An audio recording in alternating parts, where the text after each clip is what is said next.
The passing of the pieces of British legislation which we now know as the Coercive Acts in March 1774 certainly served as a significant cause of revolution.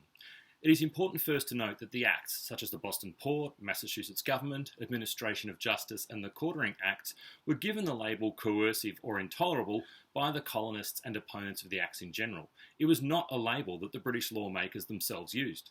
Historian John Reed highlights that following the Boston Tea Party, debate in Britain was not about whether the Bostonians should be punished for the actions, but instead debate was over the nature of the punishment and its severity. With this being the focus of the British government, it is no surprise that the colonists were going to be upset with the treatment they were about to receive.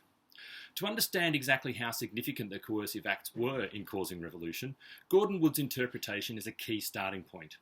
For him, the Coercive Acts convinced Americans once and for all that Parliament had no right to make laws for them than to tax them.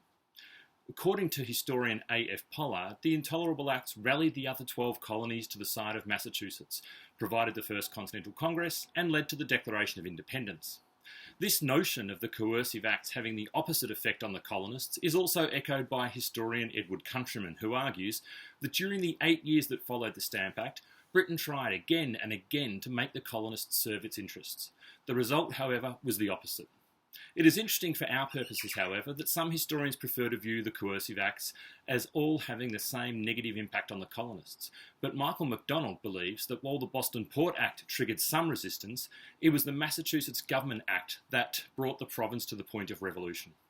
The notion that the impact of the Coercive Acts was counter to the British intentions is also subscribed by historian Craig Urush, who argues that while the British Parliament had intended to isolate Massachusetts, but the Coercive Acts had the opposite effect, largely due to the Committees of Correspondence and the intercolonial cooperation that had been built up in the decade of controversy since the Stamp Act.